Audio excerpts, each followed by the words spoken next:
So it's time to take you through the morning papers now, and here with me to review them are the journalist and broadcaster Bidisha Mamata and the broadcaster Pete Price. So very good morning to both of you. Lovely to see you this Saturday morning. So let's get stuck into these front pages, shall we? Pete, you're kicking us off, aren't you?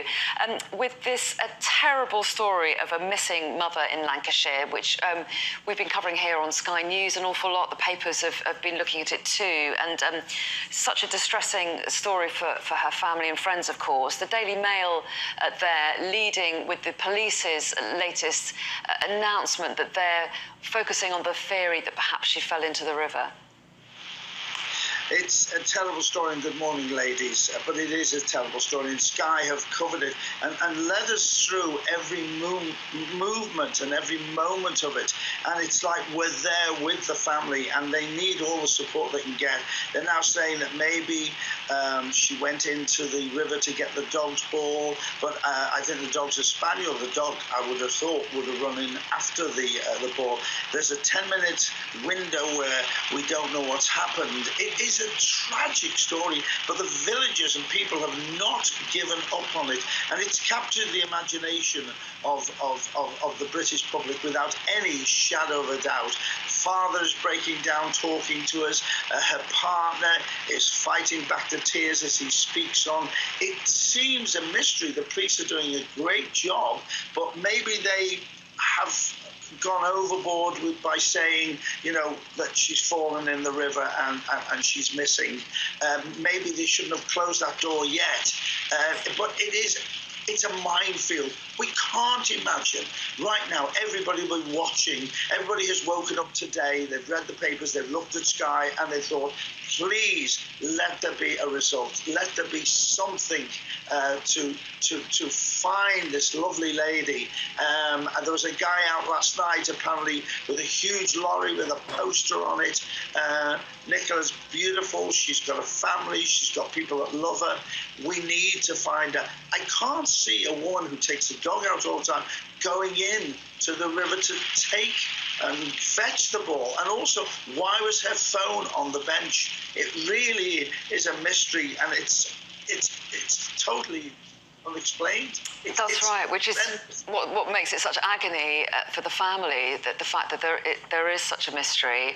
And Bidisha, you wanted to pick up on this as well. It's on the front page of The Guardian as well. And I mean, it's interesting, isn't it, that the police have laid out their current theory in the way that they have.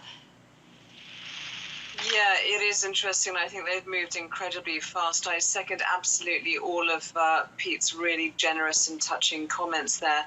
I think the police have moved this fast because they know that women and men in the UK are so on guard following the deaths, the murders of Sarah Everard and Sabina Nessa and Zara Alina and so many other women and girls, that our immediate fear, my immediate thought as a woman was, oh my God, this is another one. This is just exactly what we are speaking about amongst ourselves, our worst fear. And so the police are moving to counteract any anxiety and fear and immediate sort of terror around that.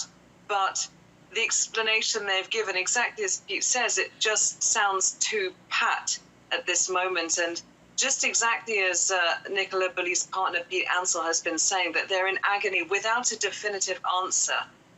This woman's husband or partner and 2 kids, we don't know the full story. And so, of course, this 10-minute gap that we don't know what happened, the police are saying somehow she went into the river.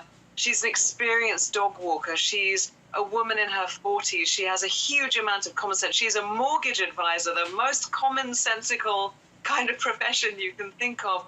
I think the whole nation is struggling to compute why, if you have had a dog for a really long time, you're very used to dogs chasing things up, down and sideways and balls going everywhere, that she would go into a river after a ball and then sort of slip in or tumble in. And yet, of course, as we look at the footage, I can well imagine an accident happening. I'm not brave around water at all. All it takes is to get too close. But I think the agony is the sense of waiting. Yeah. Waiting for concrete information. Yeah, it must be so awful for the family, as you say, with no information, absolutely nothing. Let's move on, shall we, Pete, to the front page of the Daily Express, and you can see Nicola Bully's image there on their front page as well. But their main headline focuses on an interview that Boris Johnson did yesterday. He was interviewed by Nadine Dorries, wasn't he? And what he said about tax cuts. It's interesting, he was interviewed and it was very one-sided. She didn't have a go at him at all in any shape or form. Tax cuts will win the Tories' next election. Boris, you're deluded. Bless him, he wants to come into the real world. Between him and Liz Truss, who lost us, was it 50 billion in a couple of weeks with pensions and shares and the confidence of the world having a go. He is deluded. He describes Keir Starmer as a bollard in the way. He's out of touch. The man has done irreparable damage to politics. I believe that lots of young people now don't want to go into politics anymore because it is so sleazy. So I think he's deluded, and I think the British people are ready for a change of government, and I don't know where it's gonna go, because they don't seem to get on with anything anymore. They just seem to have a go with each other all the time. But Boris, you're deluded. Yeah, I think he said he was confident the government would act to reduce the tax burden when the time comes, and that could be the key to winning at the ballot box. Anyway, well, I'm sure it's not the last we've heard of Boris Johnson. No. I suspect we'll see more interventions. Sadly, we're out of time. Loads of good stories that we can perhaps revisit in the hours ahead. You're with us for the next couple of hours, including this intriguing story of the Chinese balloon. They say it's not a spy balloon. America says it is. Anyway, more on that a little bit later. But Badisha and Pete, thanks both very much indeed. We'll see you later.